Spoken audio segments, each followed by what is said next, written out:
My sister smirked. Maybe death will finally make you worth noticing. So I froze their credit cards, cut off their electricity, and let the bank handle the rest. While I battled for survival in the ICU, my family jetted off to Hawaii, sharing sunny beach snapshots online. My mother texted me, "Don't be so theatrical, we'll stop by if you cover our expenses." My sister giggled. Maybe death will make you worth noticing. I saved those messages. A week later, their cards were deactivated, their utilities shut down, and foreclosure papers arrived. That's when the phone calls started. Relentless pleading.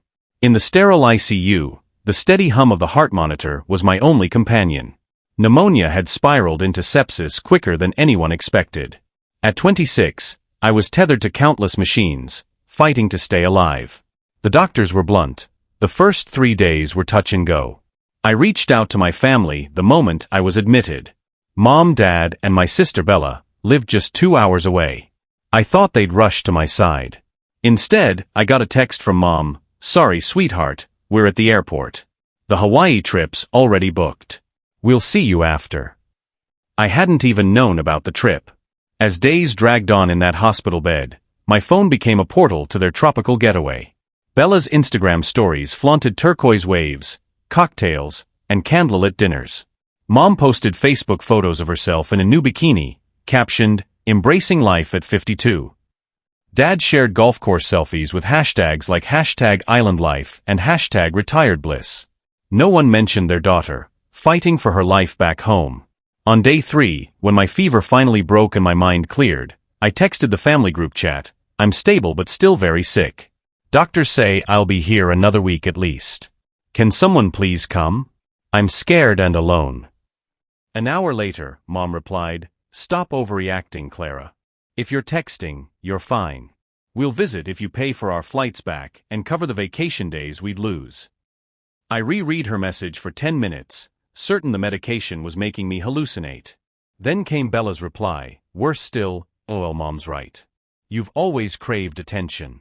Maybe dying will make you interesting for once." Smiley emoji. I screenshotted both texts immediately. Something shifted inside me, not shattered, but realigned, like a key turning in a lock to reveal a truth I'd been blind to. My family had always seen me as their personal bank. I was the dependable one, the one who earned scholarships, worked 2 jobs, got into tech early, and now, at 26, pulled a 6-figure salary as a lead software engineer. Meanwhile, Bella flunked out of community college to chase influencer fame with 900 followers. My parents retired early at 52 and 54, leaning on their savings, and increasingly, my generosity. For 2 years, I'd covered their mortgage. When Dad's investments tanked, I paid Bella's car loan and insurance. I gave Mom $12,000 for a critical cosmetic surgery. I funded family vacations, holiday presents, even their grocery bills when they claimed to be broke. And now, here they were, on a Hawaiian trip I'd unknowingly financed, telling me to stop being dramatic as I clung to life. The next 3 days in the hospital gave me time to reflect and act. From my laptop, I could access everything: bank accounts, investments, and the financial lifelines I'd built for my ungrateful family first. I logged into my bank and stopped all automatic payments to their accounts. The mortgage payment due on the 15th? Cancelled. Dad's car payment? Terminated. The credit card they used for everything from gas to groceries? Deactivated and reported as stolen. Then I called my financial advisor Mia, who'd managed my investments for years. "Clara, I heard you're in the hospital. How are you holding up?" she asked. "Better," I said. "Mia, I need to make changes. Remove my parents and sister as beneficiaries and emergency contacts on all my accounts." "Are you sure, especially while you're still recovering?" "I've never been more certain." Next, I contacted my attorney James, who'd helped draft my will and power of attorney. "James, I want to revoke my parents' power of attorney and rewrite my will completely." "That's a big move, Clara. Can I ask why?" I laid out the whole story. He was quiet for a long moment. "I'll get the new documents ready immediately. I'm sorry your family let you down when you needed them most." But I wasn't done. My family didn't realize I'd been not just generous but reckless with my money. I'd co-signed loans, put my name on their credit cards, Even helped them buy a house as a co-borrower when their credit was too poor. That gave me the power to unravel it all. Over the next 2 days, I dismantled the financial safety net I'd built for them. Utilities in my name to help their credit? Disconnected. The family phone plan under my account? Cancelled. The car insurance I paid for, covering all their vehicles? Terminated immediately. The house was the big one. As a co-borrower on the mortgage, I could demand immediate repayment.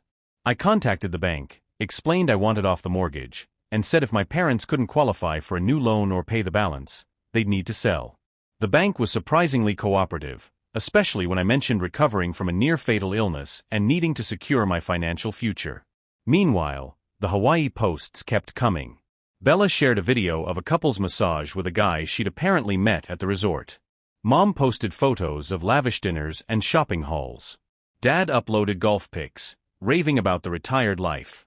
All this while I recovered alone in a hospital bed on day 7. I was discharged. I'd lost 12 pounds and felt fragile, but I was alive. I drove to my quiet apartment, ordered takeout from my favorite diner, and waited. The first call came at 6:32 p.m. Clara. Mom's voice was frantic. Our credit card's not working. It got declined at the restaurant. Odd, I said calmly. Maybe check with the bank. We did. They said the account's closed. Did you shut it down? I reported it stolen while I was in the ICU, and you were posting beach selfies. Figured someone else was using it. Silence. Then, Clara Elise Carter, you fix this now. We're stranded in Hawaii with no money. I thought you paid for the trip yourselves. That's what you said. Click. I hung up. Bella called 10 minutes later, shrieking. You lunatic. You left us high and dry. The hotel's demanding payment for another night, and we can't cover it. Maybe ask your new resort boyfriend, I said. The one from the massage video. You're obsessed, stalking our social media. You're deranged. I'm watching my family party while I nearly died. Big difference. She hung up. Dad called next, playing the calm one. Clara, honey, there's been a mix-up. We'll clear it up when we're back. Can you reactivate the card so we can book flights? No mix-up, Dad. You picked a vacation over your daughter. Own it. The calls continued all night, each more desperate. I turned off my phone and slept better than I had in years. They made it back somehow. I later learned Bella borrowed cash from her resort fling, and my parents used an old credit card they'd stashed. The real chaos hit when they got home. Mom called at 7 a.m. the next day. Clara, the electricity's off, and the gas. What did you do? I canceled the utilities in my name. You're grown adults. Set up your own. With what money? You canceled everything. Figure it out. The foreclosure notice arrived 3 days later. The bank worked fast. That's when the begging intensified. Bella showed up at my apartment first, sobbing. Clara, I'm so sorry. I was drunk when I sent that text. I didn't mean it. Which text?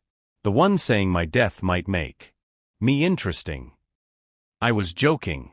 You know my humor. Get off my property. Mom came next, with a performance full of tears, guilt trips, and claims she'd been too worried to think straight. Then why post 50 vacation photos while I was in the ICU? I asked. We were trying to stay strong. Leave.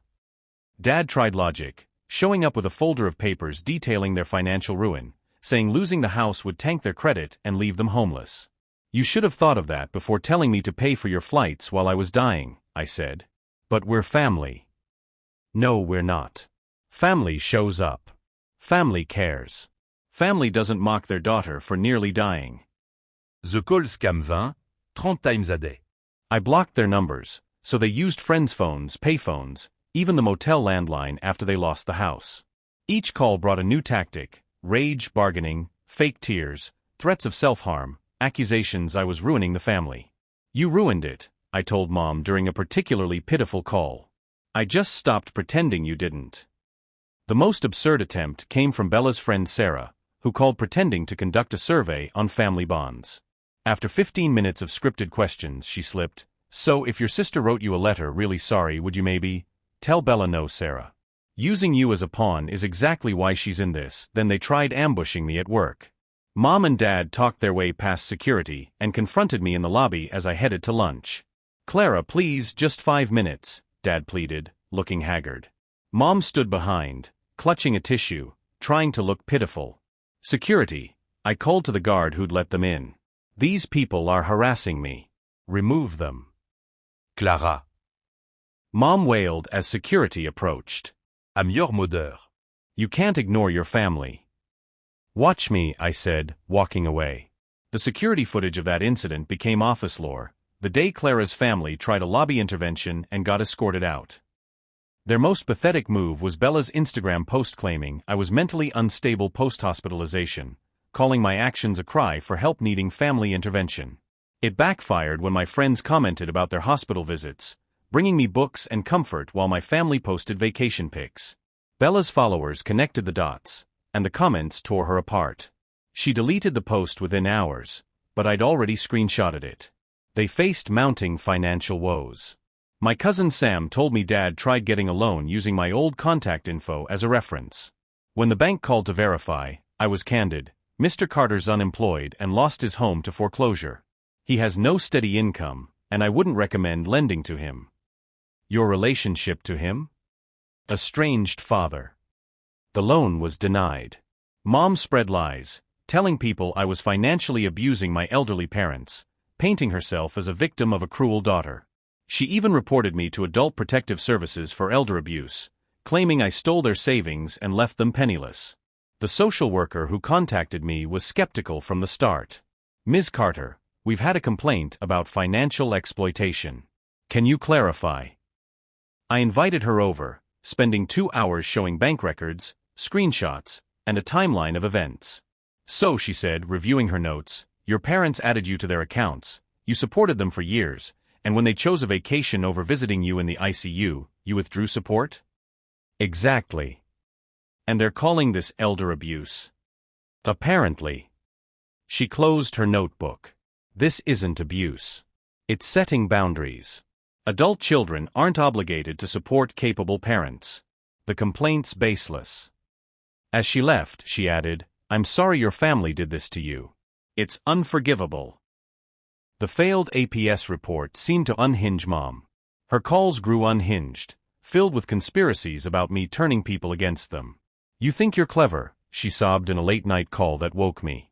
But karma's coming, Clara. You can't treat family like this and escape it. Karma came, Mom. It came as a daughter who learned her value. Click.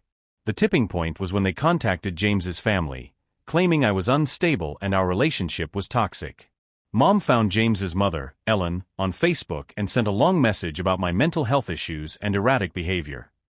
Ellen forwarded it to me instantly.